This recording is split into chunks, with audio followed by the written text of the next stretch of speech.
3100 km, 140 000 mètres de dénivelé positif. Maxime Legentel est avec nous. Il a fait l'Hexatrek. C'est d'ailleurs le plus jeune à avoir réalisé l'Hexatrek.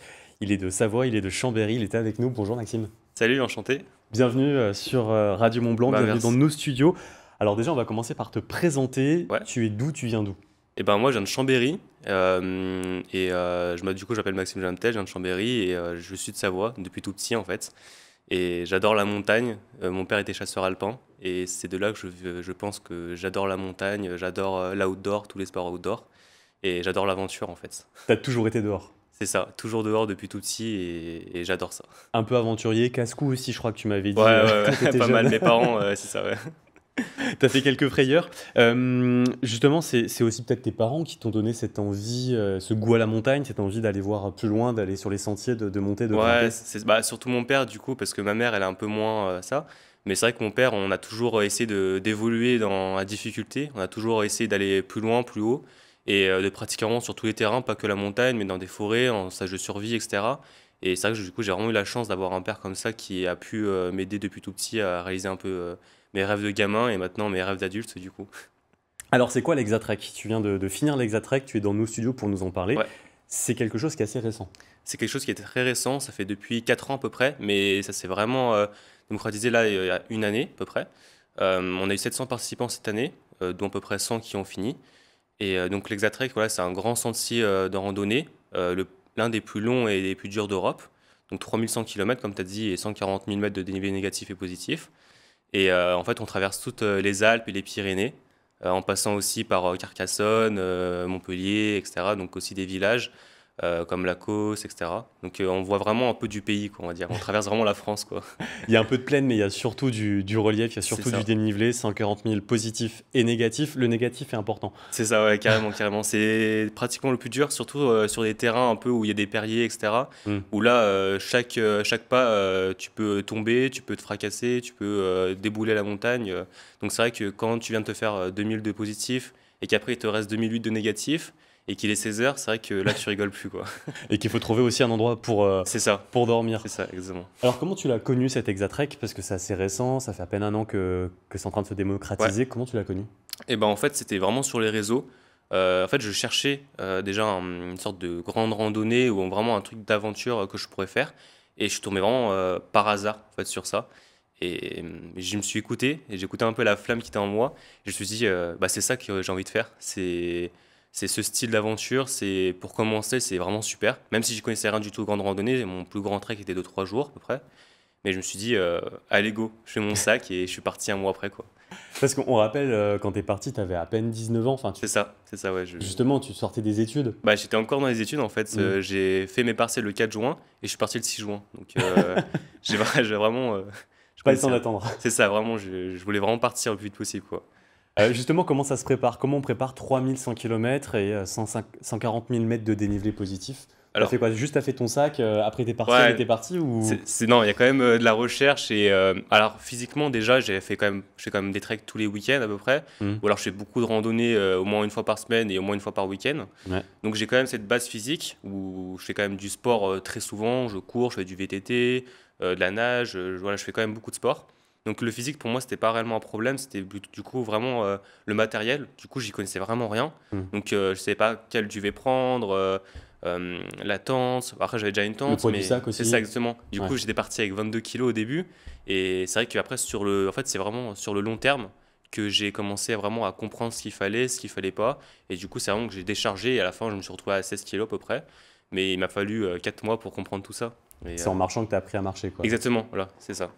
Alors, c'est quoi le parcours exactement? T'es parti donc des Vosges, t'es parti d'où exactement? De Côté Alsace? Wissembourg en fait, c'est vraiment à la frontière allemande. Ok, Et du coup là j'ai traversé toutes les Vosges, ouais. le Doubs, Toute la crête? c'est ça, toute la Crète, Ouais. le Doubs, le Jura. En fait sur Exatrek il y a le Jura français qu'on peut traverser et le Jura suisse. Moi j'ai opté pour le Jura suisse parce que c'était plus beau, on se rapprochait du lac Léman Mhm. et on voyait vraiment les Alpes. Et ça faisait 30 jours que j'étais dans les forêts, je voyais vraiment rien du tout, à part quelques châteaux en ruine qui étaient vraiment magnifiques. Ouais. Et là quand j'ai vu les Alpes, quand j'ai vu mon chez moi, j'ai été vraiment ému, quoi. J'ai un peu pleuré et c'était vraiment magnifique. Et c'est vraiment pour ça que je voulais faire le Jura suisse, quoi. Alors, t'as dormi en tente, tu as dormi aussi un petit peu chez l'habitant et Ouais, dans les refuges. ouais, exactement. J'ai dormi à peu près 4 fois en refuge. 2 fois parce que j'étais malade. Enfin, sur 2 jours, j'ai été malade. Et 2 fois parce qu'il y a eu des orages dans le massif des Aiguilles Rouges vers Chamonix. Mhm. Et une fois chez l'habitant parce que j'avais vraiment aucun endroit pour dormir. Et il a bien voulu m'aider, donc je le Donc, remercie. tu es arrivé vers chez toi, tu es arrivé dans nos pays de C'est Savoie. ça. Après, tu as continué ton chemin, tu es allé vers où? Alors, je suis allé du coup pour sortir des Alpes, donc je suis allé jusqu'au massif des Cerces.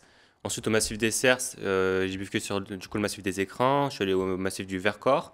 Et après, là, en descendant, je suis allé dans la Drôme. Et là, du coup, j'ai continué en passant dans les Cévennes, sur le GR70 de Stevenson d'ailleurs. Ouais. Et ensuite aller dans tout ce qui est Carcassonne. Et après de Carcassonne, je suis allé jusqu'à Vinça, donc au début des Pyrénées.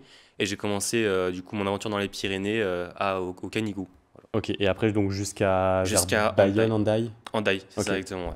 Et donc la fin de l'Exatrek Ouais, à l'océan. c'est ça, c'est ça. Donc en fait, finalement, le chemin, en fait, il suit plusieurs treks qu'on connaît, plusieurs Ouais, grandes randonnées. Donc il y a le chemin plusieurs de GR, ouais. Stevenson, il y a le Tour du Mont Blanc, Il y a, quelques étapes du Tour du c'est Mont Blanc. ça, il y a le GR5, il y a le GR53, il y a le GR10 du coup, bien sûr, qui traverse toutes les Pyrénées.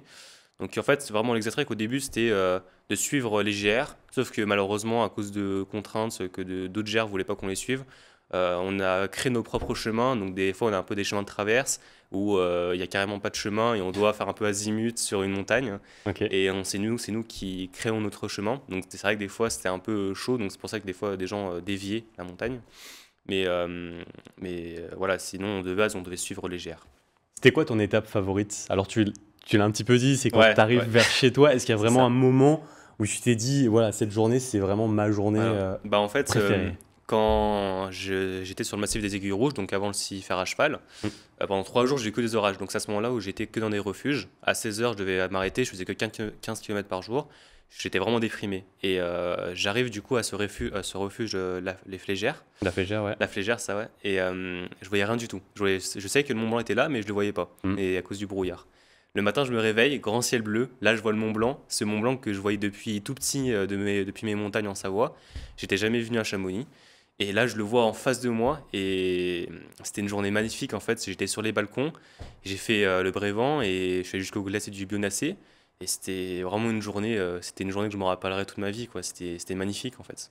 Donc t'es de Savoie, tu n'as jamais vu le Mont Blanc, tu t'es dit je vais partir des Vosges, je vais Ouais, partir c'est d'Alsace, ça. traverser la France pour C'est ça. venir voir le Mont Blanc à Chamonix, C'est quoi. ça, franchement, moi, c'était vraiment mon objectif en fait. C'était vraiment voir le Mont Blanc vraiment en face de moi, parce que du coup, je le voyais juste dans mes montagnes, mais à 80 000 km. Mais là, je le voyais vraiment en face de moi et j'ai vu cette majesté, quoi. C'est quoi ce que t'aimes dans marcher seul? Parce que t'es parti tout seul en Ouais. autonomie. Bah en fait, j'aime bien du coup déjà l'aventure en fait. Le fait d'être tout seul, ça me permet d'être un peu en danger. Du coup, c'est un peu excitant. Il y a des driving, etc. Mais c'est vrai que bon après du coup maintenant j'ai 20 ans. Mais avoir 20 ans ou 65 ans, c'est la même chose. On peut réfléchir à ses problèmes, on peut réfléchir à plein de choses en fait dans sa tête et, euh, et, et être en fait dans des prairies, dans des collines, voir plein d'animaux, c'est magnifique en fait. Tu te reposes vraiment l'esprit et d'ailleurs tu t'ouvres l'esprit en fait. Mm. Donc c'était vraiment pour ça aussi que je voulais partir quoi. La suite de l'interview dans quelques instants. On rappelle que Maxime a 19 ans, il est le plus jeune à avoir fait l'Exatrek, 3100 km, 140 000 mètres de dénivelé positif et négatif, faut le rappeler. La suite de l'interview dans un court instant. C'est la suite de l'interview de Maxime le Jamtel qui est avec nous. Il est savoyard, il a fait 3100 km, 140 000 mètres de dénivelé positif et négatif. C'est le plus jeune à avoir fait l'Exatrek. Alors on en parlait justement il y a quelques instants du parcours que tu as fait Ouais. sur cet Exatrek. Est-ce que psychologiquement, ça n'a pas été dur quand même d'être pendant des semaines loin de sa famille, d'être loin de ses proches, même si tu aimes marcher seul, tu Ouais, nous l'as dit il y a ouais. quelques instants, Ouais, ça n'a pas été compliqué? c'est vrai qu'au début, en fait, c'était vraiment la première semaine où j'ai vraiment galéré par rapport à la solitude, parce que j'étais vraiment seul en fait dans ces forêts alsaciennes. Mhm. Et c'est vrai que le fait de rien voir, moi j'étais tout le temps dans les montagnes, et là je suis dans des forêts où je vois rien du tout. Du coup, en plus, bah, bien sûr, ma famille me manque. Parce que c'est vrai que j'étais un peu parti comme ça et sans leur donner trop de nouvelles ou d'infos. Juste 2 jours Et après tes examens quand c'est même, t'es ça, voilà, parti. Donc. vraiment. Donc c'était vraiment un peu inattendu pour eux. Et c'est vrai que du coup, ça m'a fait un peu drôle de partir de mon confort, enfin de sortir de ma zone de confort et de faire tout ça. Mais en fait, au final, on s'y habitue. Et au final, après, on aime être seul. On se découvre vraiment soi-même, au fond de soi. Et après, en fait, tu fais plus qu'un avec toi, quoi. Hmm. Et t'adores la solitude. T'as pas eu un moment un petit coup de mou quand t'es revenu aussi dans les pays de Savoie? Te dire que t'étais à côté de la Ouais, maison? exactement. En fait, dans les Belles Donnes, je voyais du coup Pontcharrat et je voyais au fond Chambéry, Ouais. avec le massif de la Chartreuse et le massif des Bauges, mes terrains préférés d'entraînement.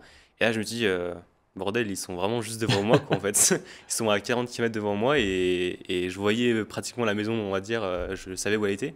Et du coup, j'avais appelé mon père, je lui avais dit que j'étais vraiment en face de lui s'il voyait à travers la fenêtre.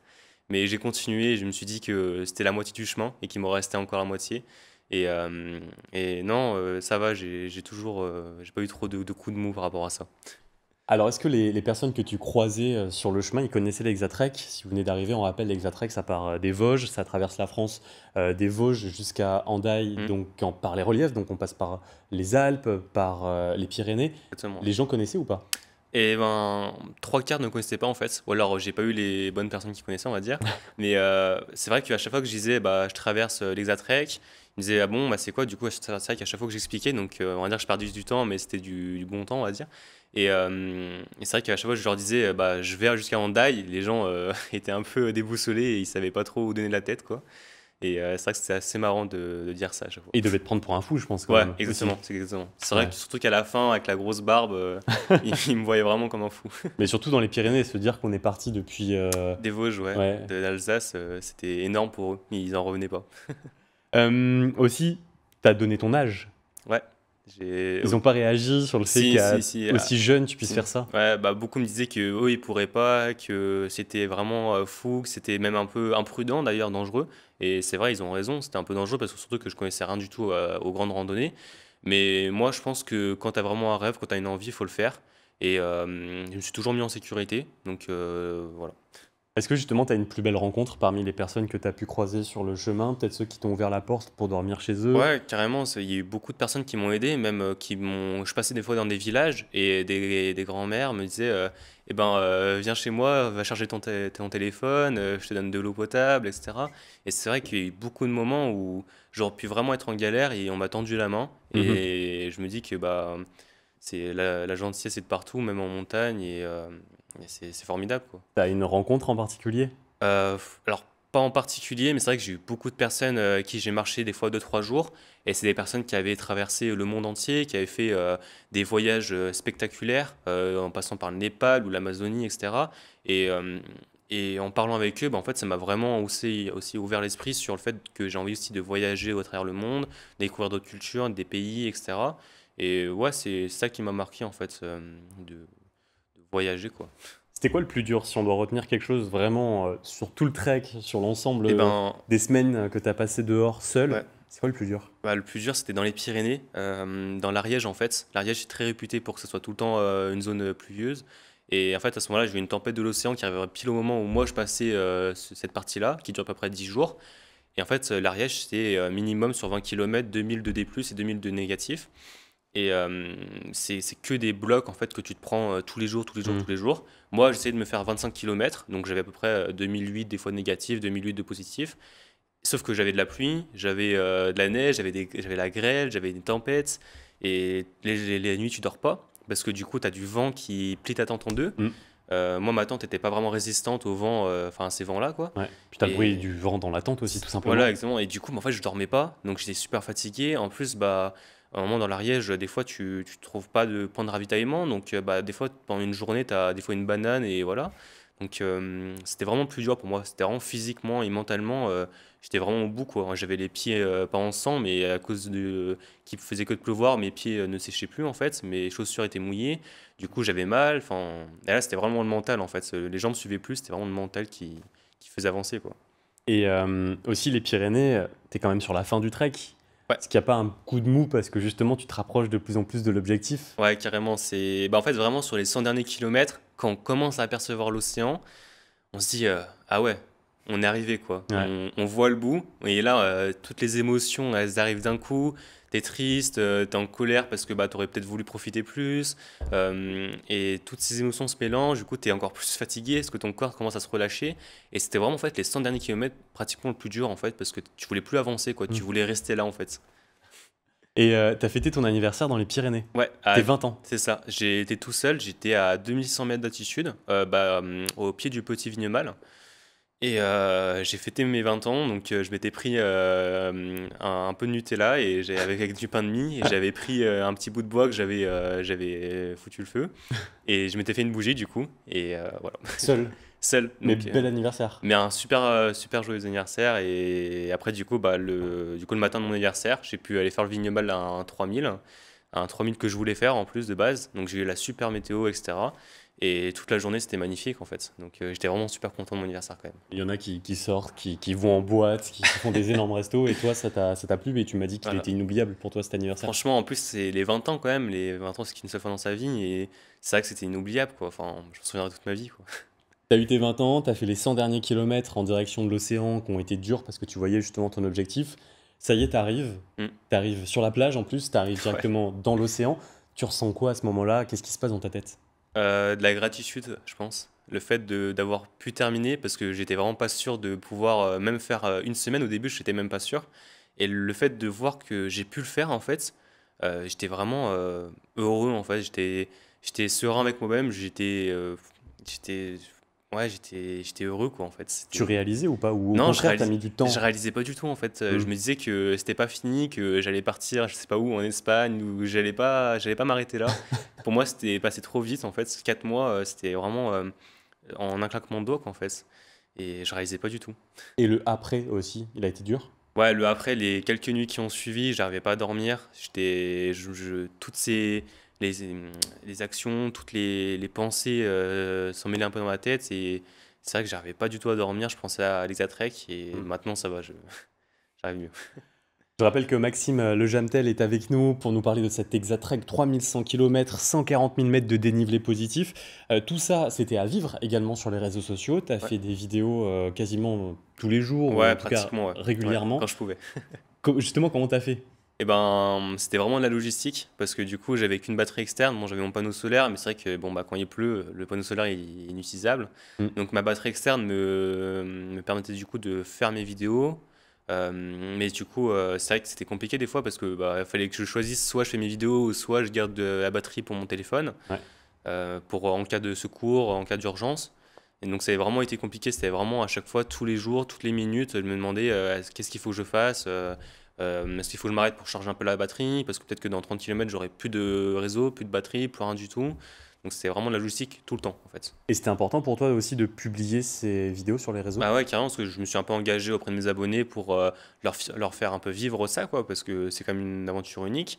Et je sais que j'ai eu beaucoup de chance, parce que malgré le fait de dire que quand tu as un rêve, tout est réalisable tant que tu le veux et que tu le peux, mais c'est vrai que des fois, on peut pas partir 4 mois comme ça.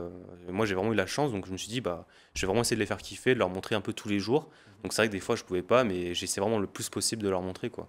Est-ce que tu as des conseils pour ceux justement qui veulent se lancer sur l'Exatrek? Alors, ou sinon, faut regarder tes vidéos plutôt. Voilà, déjà. Alors ouais, faut regarder mes vidéos parce que c'est vrai que j'ai fait pas mal de tutos, on va dire. Mais déjà, faut croire en ses rêves et faut pas avoir peur d'oser aller dans l'inconnu en fait. Mm. Faut y aller, faut bien sûr se préparer. Euh, Pas aller partir n'importe comment parce que bah, on est quand même en montagne, on est souvent à des sommets assez hauts et puis même des fois on n'est pas très haut, mais on passe quand même dans des endroits assez dangereux comme le Pao Toro vers Sifar à cheval, je crois. Il y a beaucoup de zones dangereuses quand même sur Exatrek. Bon, c'est quand même des itinéraires alternatives, donc il faut quand même bien se préparer. Faut faire attention. Voilà. C'est quoi la suite? Ben, ensuite, je vais continuer de partir. Je voudrais bien aller en Nouvelle-Zélande faire le Te Araora et faire aussi aller dans les States comme le PCT ou le CDT. Mais j'ai aussi d'autres projets hivernales comme Chamonix-Zermatt, ou alors faire des sommets, l'alpinisme. C'est vrai que là, je recherche un peu des guides de haute montagne pour me former vraiment à l'alpinisme, pour être en sécurité et m'améliorer, quoi.